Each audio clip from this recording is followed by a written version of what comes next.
Admissions in higher ed is stuck. Outdated tools and rigid processes slow institutions down, making it harder to truly connect with today's students. But Brittany at the College of Albemarle shows there's a better way. At College of the Albemarle, we're always looking for new ways to better serve our students. Let's face it, though, life doesn't always fit into a 9-to-5 schedule. That's why we've been so excited about the AI tools we get to use through our CRM, Element 451. This makes connecting to COA easier than ever. We're working on Bolt AI Assistance, Bolt Discovery, and these are tools designed to give students access to COA resources and information anytime, day or night. Got a question about admissions? Need help exploring programs? Looking for resources? These tools are like having COA staff at your fingertips, ready to help whenever it's convenient for you. Your prospective students get the info they need when they need it, and your team saves time. Visit element451.com to see how AI can help you simplify your admissions process to stay focused on what really matters, your students.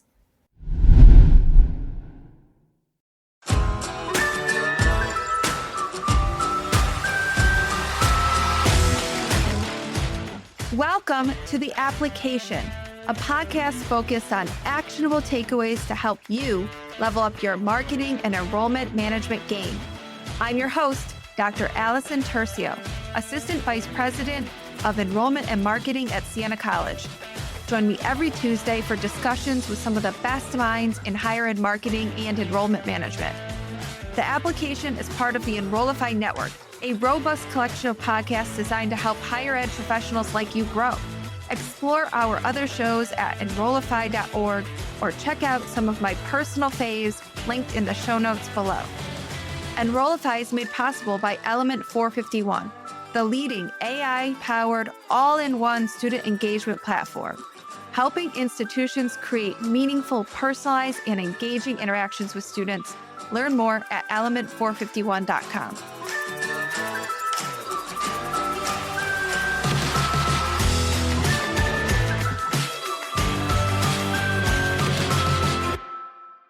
Today, we're diving into a topic that gets to the heart of what makes successful student recruitment campaigns possible: collaboration.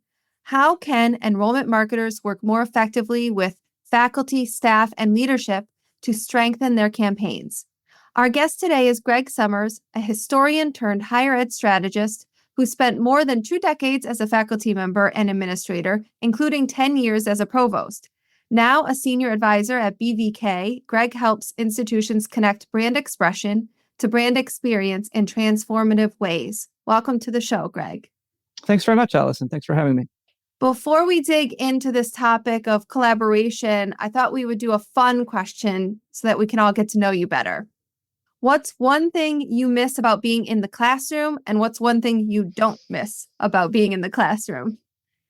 I think every professor enjoys working with students and watching them transform themselves through the education that they pursue is when they're in college, and you see them as freshmen sometimes, and you get to watch their progression as they learn and dive into their subjects and become professionals before they walk across the commencement stage. And so you certainly miss that part of the process when you move out of the classroom and you do administrative work, or as I've done, you become a consultant.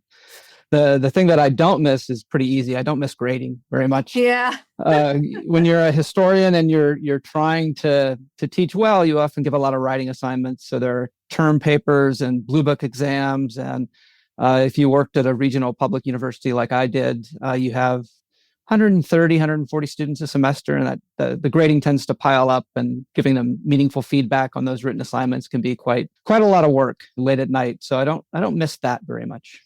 That's very timely because we're recording this in what would have been probably your last week of classes when you need to submit the final grades. I'm feeling that myself right now. I teach as an adjunct in marketing. Then you know all about it. Yes. Yeah, this would have been a big grading period, trying to get everything done before the submission deadline. So I don't miss that at all. So you've seen universities from many vantage points, from administration, as a faculty member, and now as a consultant. From your experience, what makes collaboration between enrollment marketers or the enrollment shop really and campus leaders so critical for success? Oh my goodness. I think the high stakes of recruitment make collaboration really important. Sort of, I guess there's two ways, the positive and the negative, and I'll take the negative first. Recruitment has become so important to the financial bottom line of so many institutions that it's become high stakes. And so if things go wrong, there's a lot of fingers that will be pointing your way if you're involved in that recruitment team. And faculty and staff will be upset, students will be upset, the board will be upset, community members will be upset. And I think it's great to have the backing of institutional leadership and their strong support in those kinds of moments, because the recruitment landscape has become so challenging that things go wrong for no reason, no fault of your own, and it's just a challenging world out there. And so you really need FAFSA this past. FAFSA is a great example. Nobody saw that coming. It was nobody's fault, and yet it impacted the recruitment and the bottom line of institutions across the country. And you really need, leadership to be there to help explain situations and to stand behind you if you're on the recruitment team, and to help kind of mitigate those sorts of things. But I think the bigger reason is the positive side. If recruitment is going to take place successfully, it has to be collaborative. It can never be something that you just assign as a task to one admissions office or one Marcom team.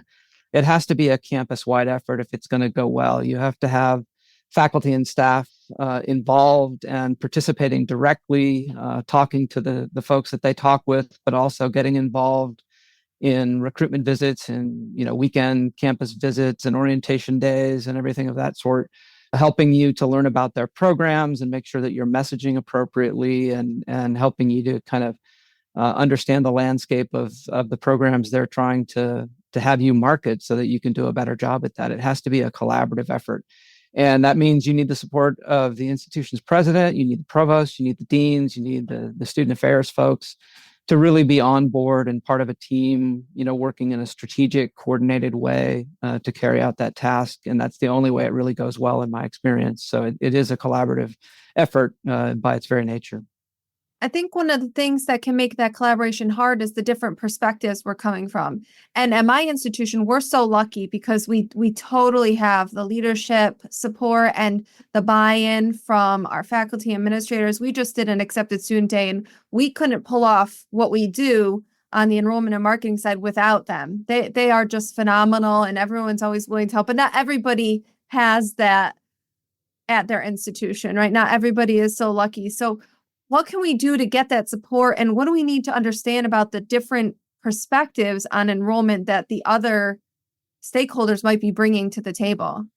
That's a question I can speak to from firsthand experience. I mean, 5 or 6 years ago, a little longer now, I guess, 8 years ago, I didn't know anything about brand and marketing. I was like most people, I think most academics, but most people in general, I tended to see brand as advertising. Marketing was something that you did if you were a business, and it was all focused on messaging and spin and external communication.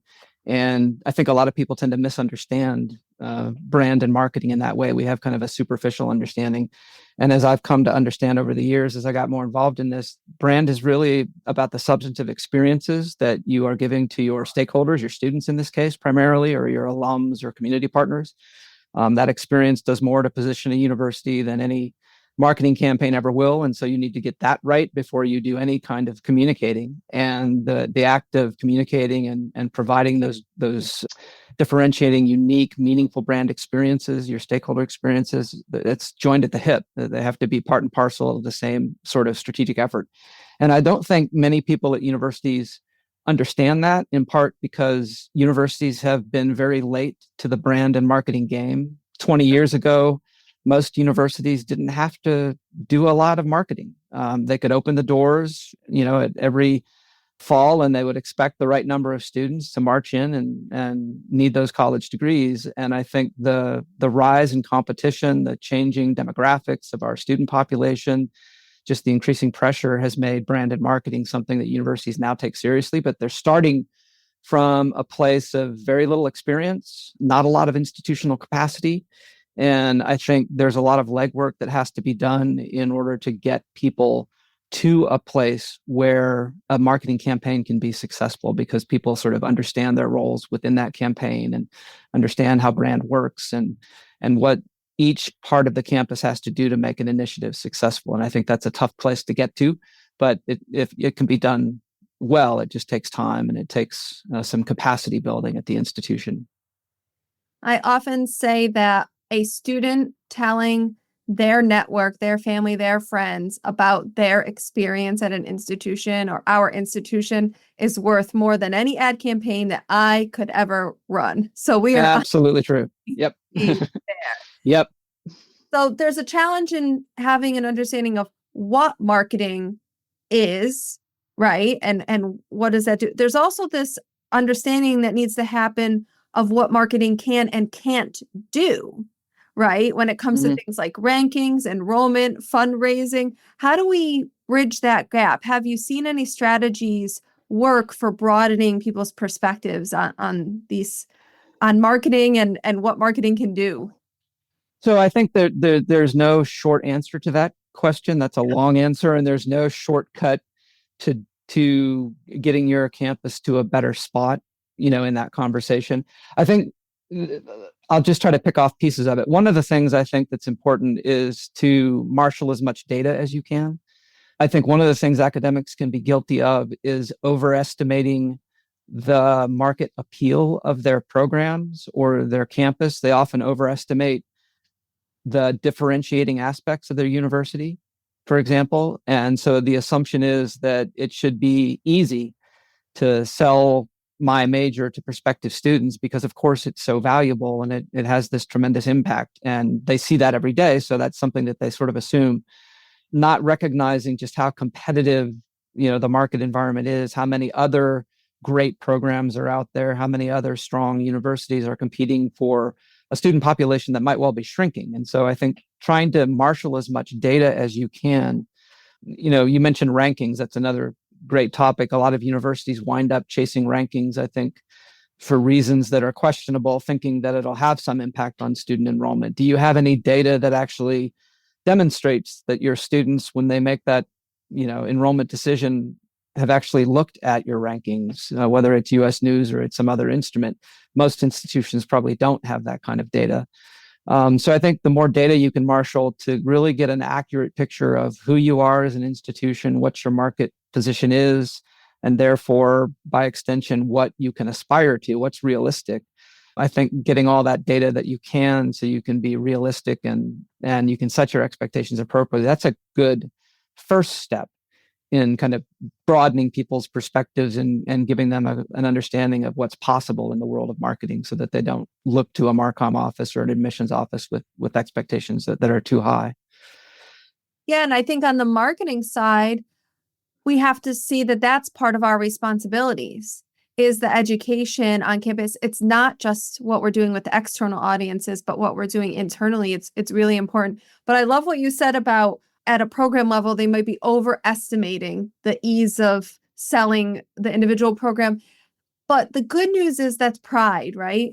Mm-hmm. Yeah. They're proud of what they're doing. So I think it's a good starting spot. And you were talking about capacity building, that you have to do this capacity building to get an institution at this place. So let's talk about how you evaluate sort of organizational readiness, brand and marketing initiatives. What are the key areas that we've got to assess before kind of launching a major campaign? What's important on the internal side before we can do a really strong and effective job externally?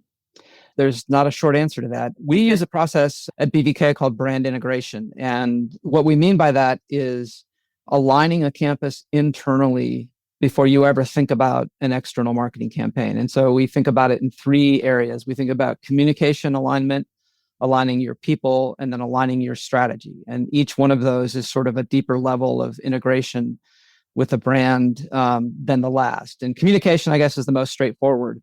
Communication, it's important if you're going to have a marketing campaign, whether it's a recruitment focused or it's some other issue, that the whole campus is speaking with the same voice, that you're articulating the same values, the same promise, the same identity to the prospective students that you're trying to recruit. Even though, a biology program may be very different than a philosophy program, you're still articulating, one institution. It's one institution, it's one university, and you need to be, aligned in that way. But in higher ed, that is it's an easy thing to say. It's a remarkably difficult thing to do because of the way higher ed is structured. Universities are they're like small cities sometimes, even small universities. They're radically decentralized. The sources of authority are scattered, so there's not just one communication office. You will probably, in the recruitment world, you're talking about academic programs that are probably scattered over, a handful or maybe even a dozen or more colleges, each that have their own identities and their own deans that are running them, and maybe their own communication folks that have their own roles, in communicating with prospective students and stakeholders. And so trying to achieve an alignment across that kind of decentralized organization takes real effort and real strategies, especially when a lot of those units are sort of culturally built to resist any kind of effort at centralized authority or management or coordination.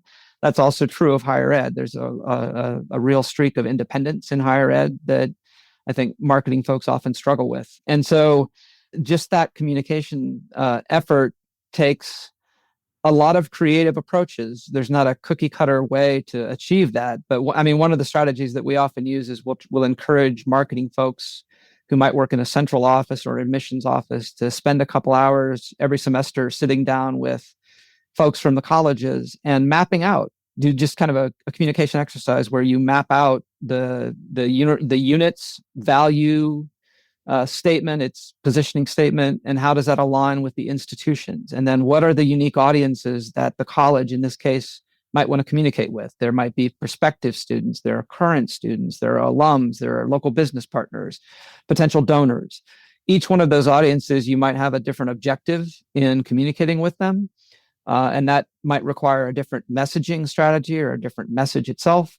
But can you map those things out in ways that achieve those individual outcomes for each audience in the realm of that college, but in ways that align with the university's overall messaging or its positioning statement or its brand?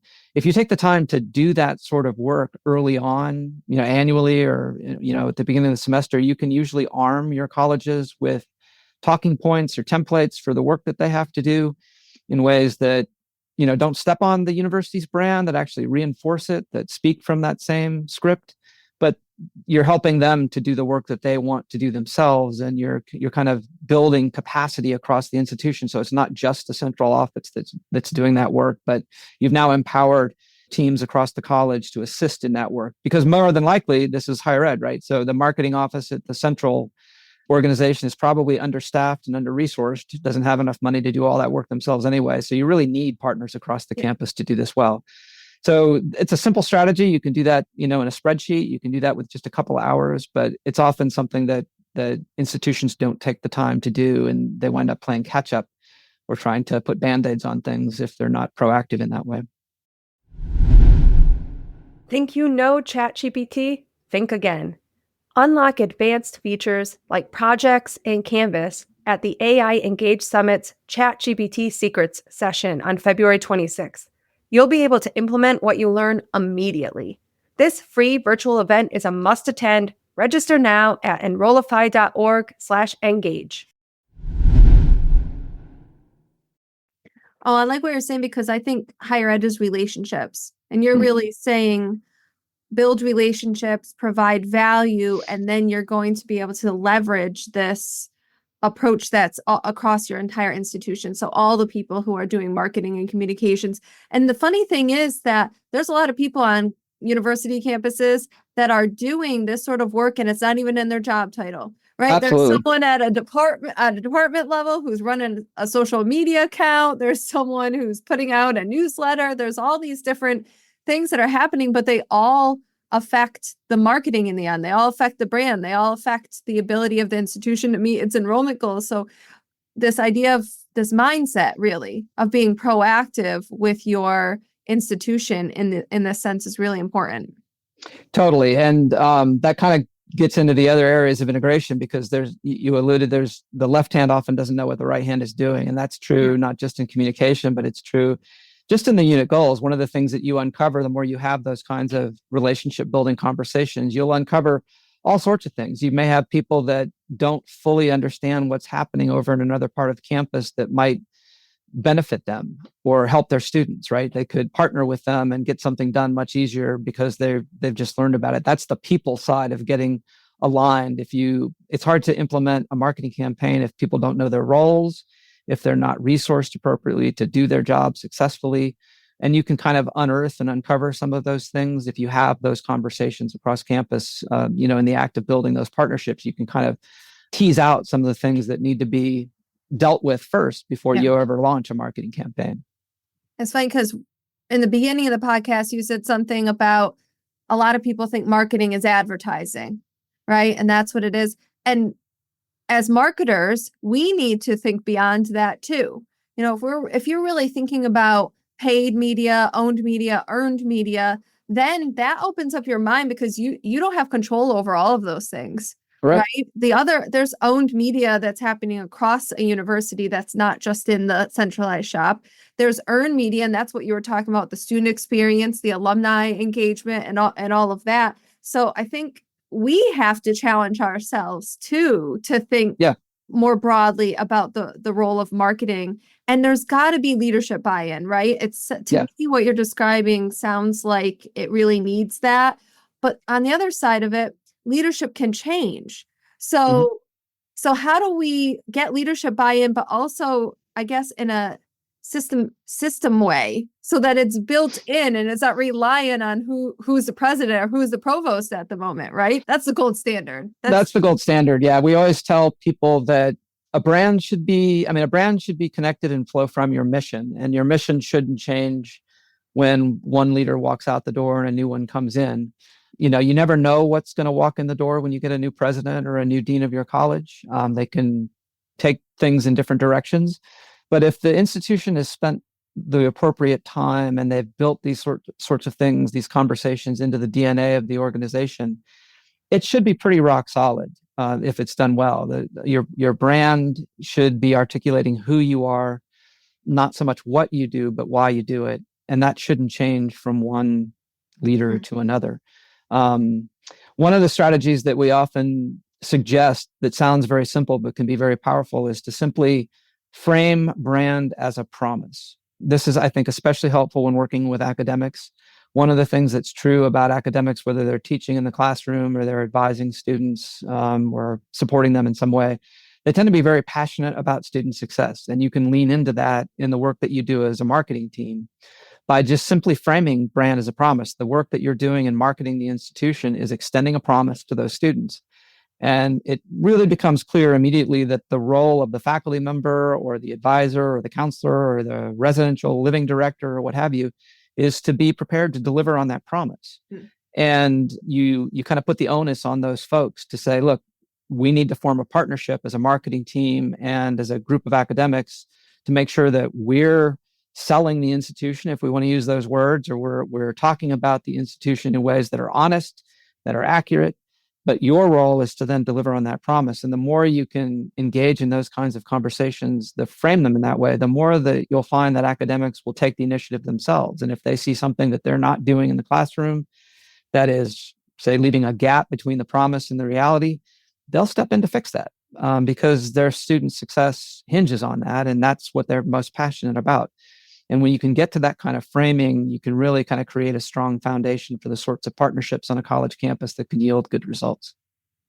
I love that because, again, it's getting to the student experience.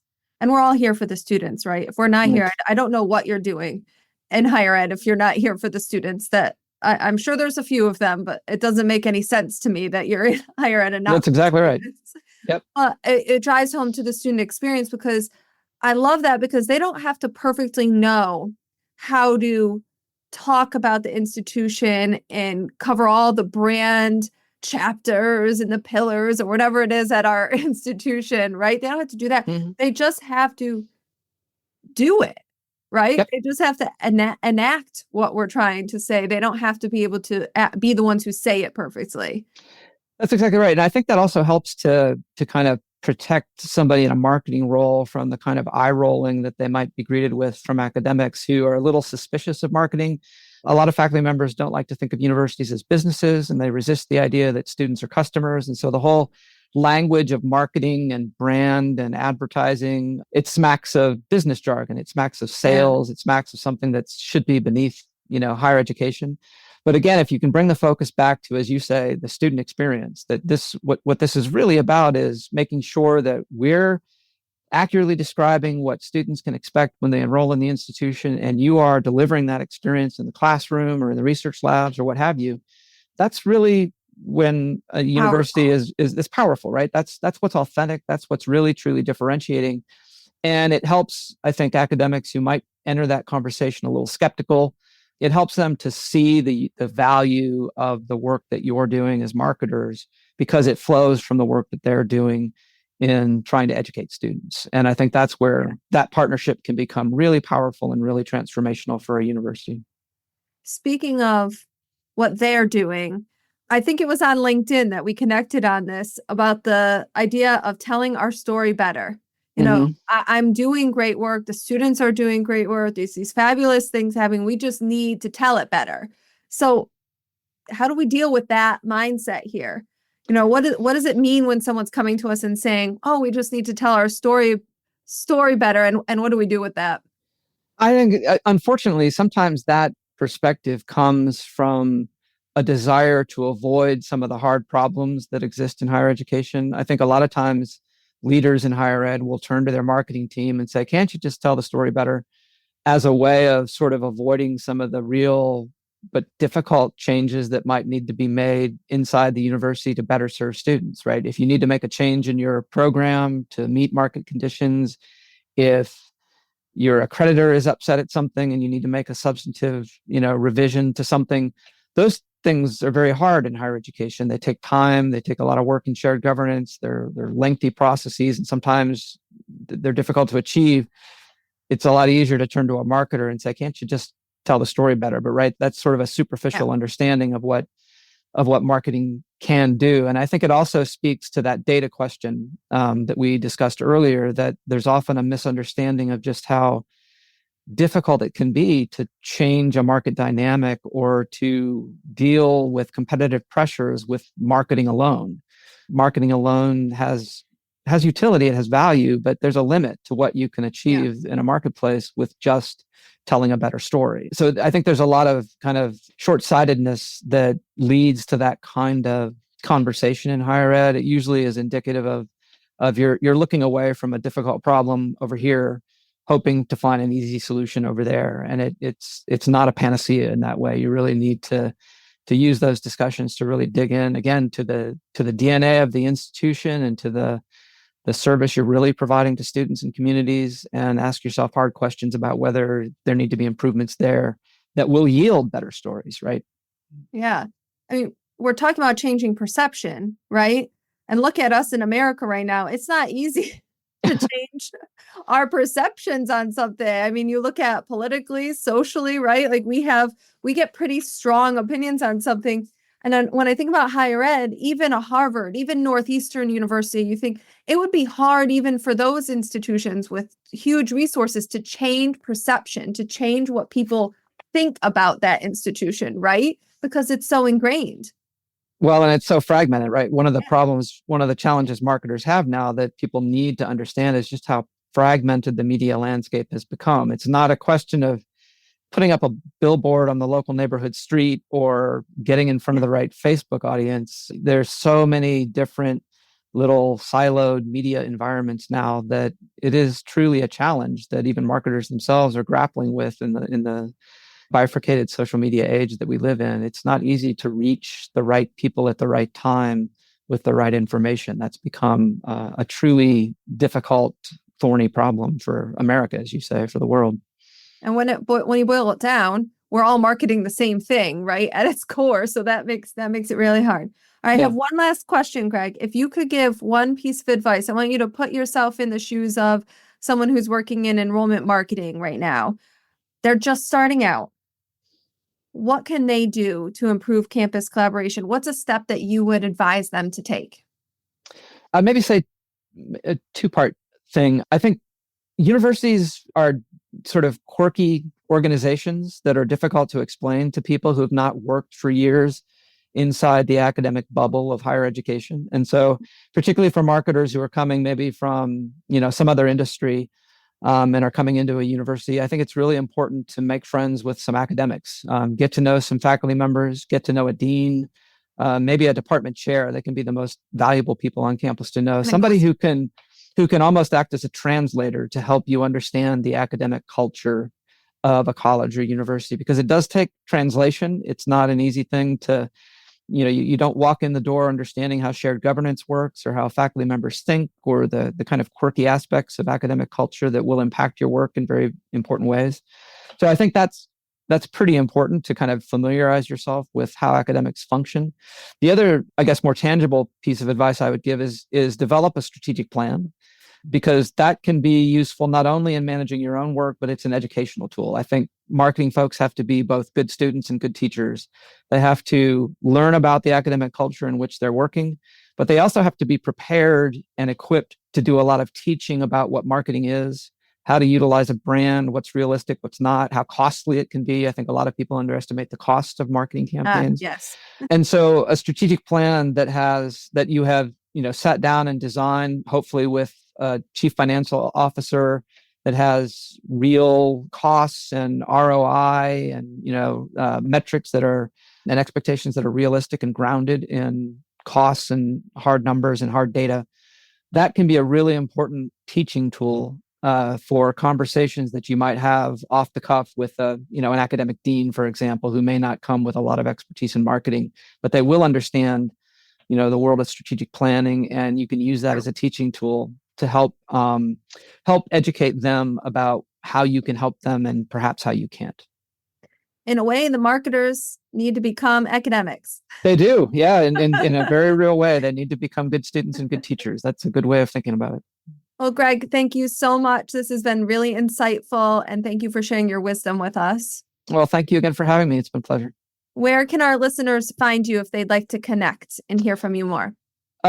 greg.summers@bbk.com is my email address. And I'm happy to, be a sounding board for anybody who's looking at these kinds of challenges in higher ed. It's a great topic, and it's an important one these days.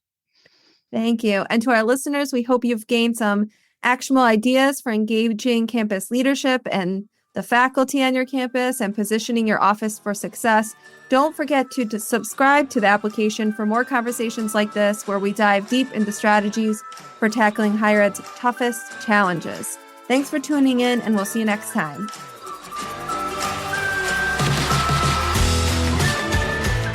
The application is part of the Enrollify Podcast Network.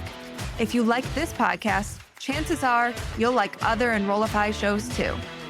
Our podcast network is growing by the month, and we've got a plethora of marketing, enrollment, and higher ed tech shows that are jam-packed stories, ideas, and frameworks, all designed to empower you to be a better higher ed professional.